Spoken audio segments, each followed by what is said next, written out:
third is parental connectedness. Feelings of warmth, love, and caring. Those are the three variables that constitute connectedness.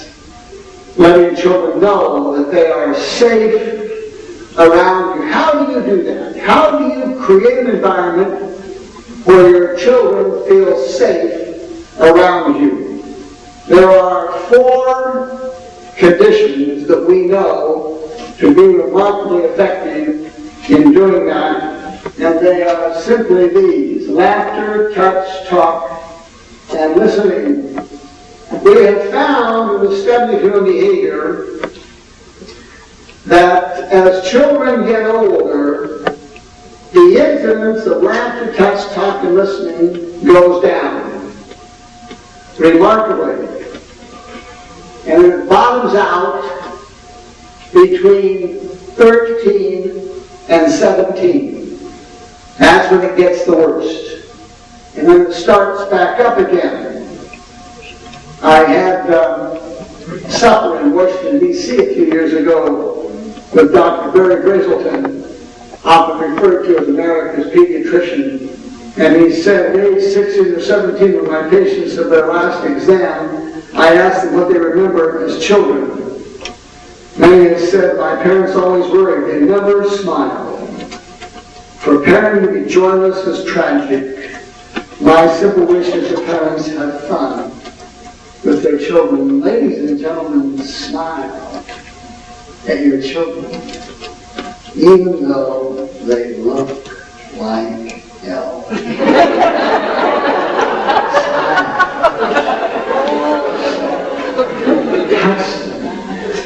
Talk to them, listen to them. They are learning and researching the field of human behavior, how important that is.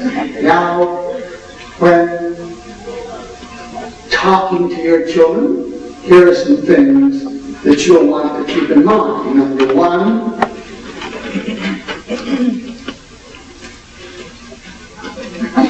avoid spilling your guts.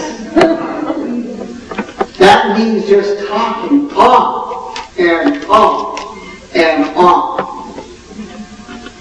You know, I had a touching experience a week ago tomorrow. Which one of Louisiana in Los Angeles? Yeah.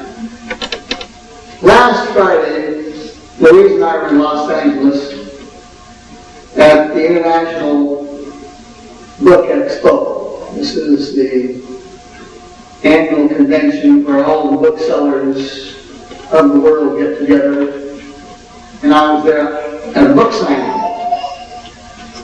And I had given a talk in Provo, Utah about 6 weeks ago, I guess, in which I had talked about the importance of talking appropriately to your children, how to talk to your children. And I was at this booth where I was signing these books, and the gentleman came by, and we went for a walk up and down the aisles. And he told me, you know, Dr. Latham, I got a copy of your book. And I read the part in there about talking to teenagers. Said, I have a 19-year-old daughter who is in the drugs, alcohol, tobacco, sex, you know.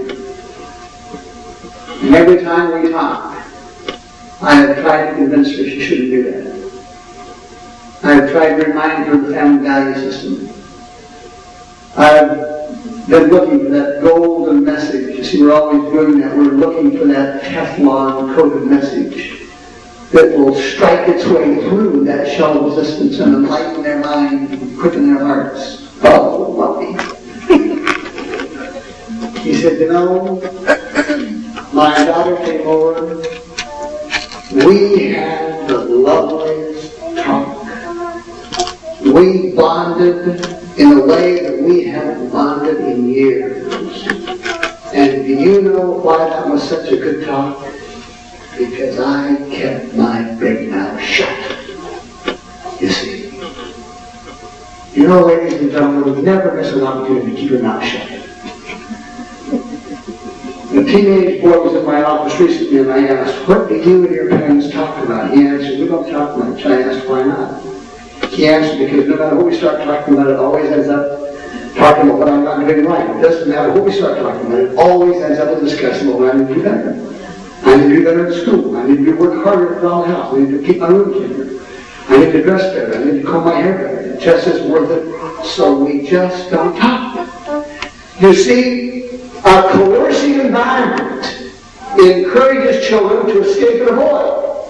If the kid just doesn't talk, what's he doing? He is escaping. And he is avoiding.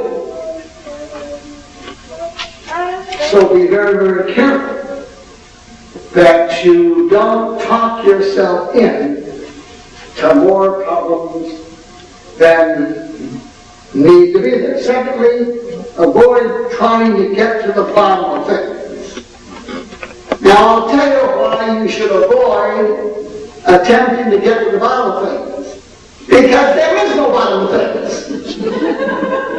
It's just as simple as that. When we delve into these deep, dark recesses of their psyche, we are just drilling more dry holes. You see, you're wasting everything. First place, there is no such thing as a psyche, keep it in there. To avoid getting to the bottom of things. I want to read to you a statement that I read recently in a book. I will keep bad feelings under and actually smother them to death. Then they are gone, but as sure as I let them out, they will live and afflict me. If I smother them myself, if I actually choke them to death, destroy the life, the power, and the vigor thereof, they will pass off and leave me clear of fault and pure. And that is exactly what we find. If we can just swallow it, it goes away. And lastly is contriving teaching moments. Parents are always looking for an opportunity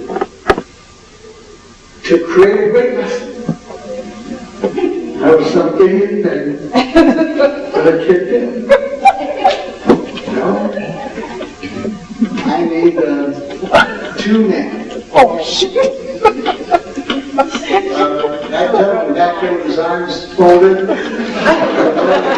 Over there. They volunteered each other, and so. Okay, now. This is going to be a 2-part scenario. The first one is an example of how you just talk. Okay, now you be the father. You're the son.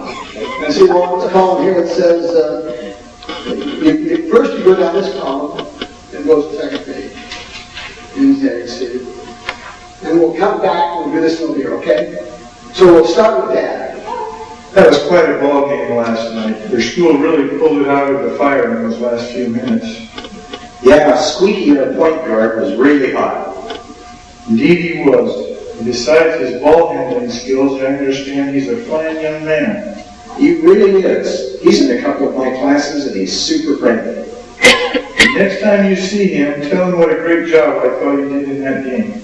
I'll do that. He'll be glad to hear it. Let me know when the next ball game is. Maybe we can go together. I'll do it, Dad. Sounds fun. I look forward to that. Me too. I gotta run, Dad. See ya. So long, son. Have a good time. Take care. Love you. Love you too, Dad. See ya. Now that's how you just talk. Now this next scenario demonstrates how we mess things up in subtle by trying to create a teaching moment. That was quite a ball game last night. Your school really pulled it out of the fire in those last few minutes. Yeah, Squeaky, our point guard, was really hot. Indeed he was. And besides his ball handling skills, I understand he's an excellent student who hits the books like crazy every night. What kind of GPA does he have to maintain to stay on the team? He is a good student. I have some classes with him and he does well. He has to at least keep a C+ average to be on the team.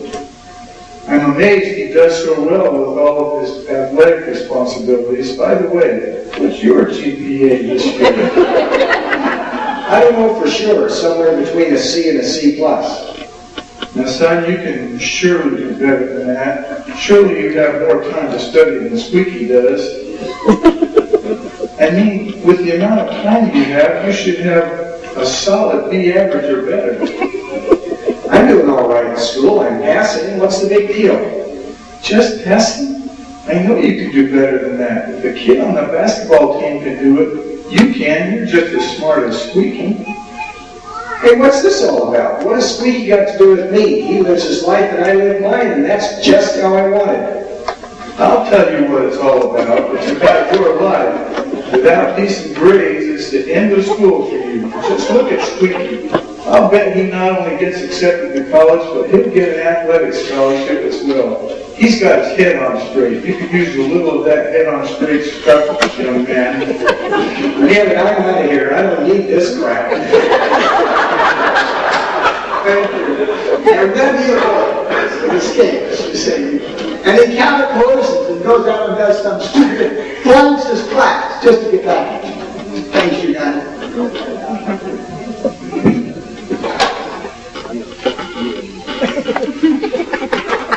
Unless what you are about to say or do has a high probability for making things better, don't say it and don't do it. Just keep your mouth shut. An ounce of don't say it is worth a pound if I didn't mean it. And typically what happens is we say things, they get us into trouble, they get angry, they arouse anger, and they put distance between us and our children, and we call that verbal polarizing. You see, the more the child says, the more it is intended to strengthen the child's position. The more the parent says, the more it is intended to strengthen the parent's position. Now listen to this carefully. If within 7 seconds, it only takes 7 seconds.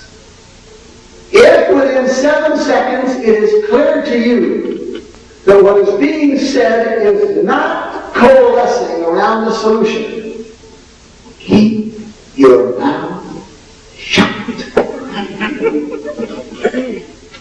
See, everybody try that. Anybody that lacks that motor skill? If within 7 seconds it is clear to you that your positions are just getting farther and farther apart, just stop talking. Otherwise, you will engage in verbal polarizing and you just get yourselves into more trouble. Now regarding parental connectedness, I'm going to address a difficult topic. It has to do with keeping children home. If at all possible, at least until age 18, keep your children at home. At home, they will be more likely to complete their education and acquire self-sufficiency skills. They are more likely to mature gracefully into adulthood instead of just getting older. They will tend to acquire the family value system and relate to it and the family when they are adults. And lastly, they will acquire the parents' skills that they will one day need. I realize, ladies and gentlemen, that sometimes the behavior of our children can become so annoying that we want to get them out of there. If lives are not being threatened, My appeal to you is to do everything you can. Keep them home and tough it out. We're interested in getting their materials in the books, so we'll help you do that. Otherwise, you put children out on the streets too soon, and they don't finish school. They don't acquire self-sufficiency skills. They don't acquire the parenting skills that they need. They don't mature gracefully. I'm going to show you something that I think you'll find interesting. I have studied this over the years with considerable care.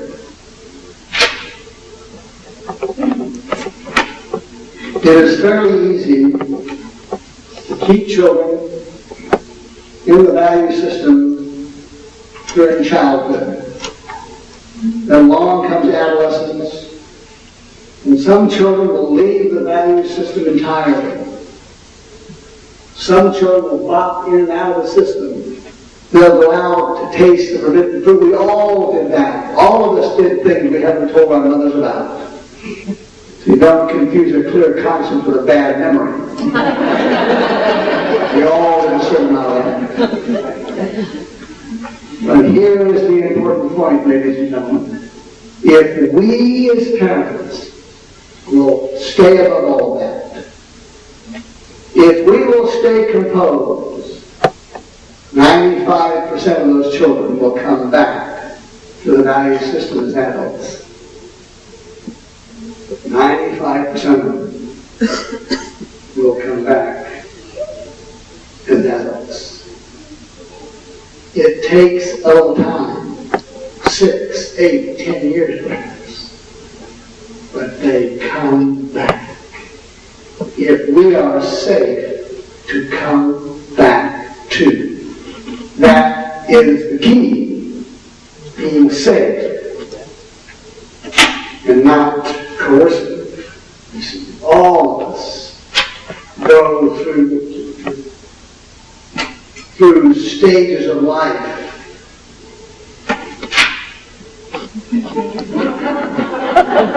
Through stages of life. We all experience a certain amount of that. Ultimately, we find ourselves reflecting the value system of the home in which we were born and raised. We can keep them long enough to establish that value system in a non-coercive way. And we know how to do that. Now, I don't want this to sound like a sales job, but I've written to tell you how to do that. If you'll do it, it works. You see, it's as simple as that. Now, the thing that it isn't unusual for the thing that brings them back to be traumatic. You can't spare your children trauma. Sometimes it takes trauma to deliver the message. And at this point, I want to call your attention to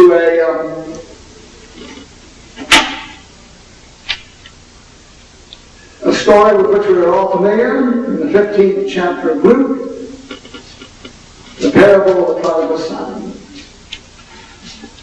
Now we all know about that great story of how this young man took his share of the family inheritance and he squandered it. He went out, lived a riotous life, and squandered it. Now, what were his circumstances at that point in his life when it made a 180-degree turn? What were his circumstances at that moment of trauma? Yes, sir. He was so hungry he was eating pig. He was eating with the pigs. He was living with the pigs. He was feeding the pigs. And then now, by the way, folks, he was totally devoid of any family connectedness. He didn't have a ring on his finger, he didn't have a robe on his shoulders, and he didn't have sandals on his feet. Those were all symbols of family connectedness. He was ragged and ugly and dirty. And then in the 17th verse of the 15th chapter of Luke, it says, and when he came to himself. That's the key. Trauma, consequences. That was the only thing above himself. And then what did he say in the 18th verse? I will arise and go to my Father. Isn't that interesting? Now he did that. He arose and he went to his father, and his father saw him a great way off. What did his father do? What a stinking mess you are! See? Can you imagine this look? Can you live in the pigs? Can you imagine how he smelled? What did his father do? He ran on his neck and ran down his neck and kissed him. See, he touched him. He made physical contact. And the kid said, I am no more worthy to call thy son. And when his father said, you're not kidding me. Look at you, what a stinking mess. His father didn't say a word about that. He said to him, listen to this. He said, bring forth the best robe. Put a ring on his hand and shoes on his feet. He reconnected him to them. And it didn't make any difference how he stuck. Stay connected, guys, you know. Because in the long run, you're better off. And sometimes parents get upset about this. Things that disconnect us. You know, like Ruth. How a kid keeps it in her room. Forget it. There's zero correlation between how a kid keeps it in her room and a kid and how they keep their home as an animal. Zero. You know what the correlation is? It's between how a mother and father kept the common areas of the home when the kids were kids. The kitchen, the living room, the dining room, family, the TV, the play. That's the correlation. Among our 6 kids, we had our children ranged in neatness. From our son Alan, whose room was ridiculous. I mean, you could find anything in his room in the dead of night with a blindfold on. He had to give the directions. You go there it is. To our daughter Julie, whose room was a disaster. It was a health hazard.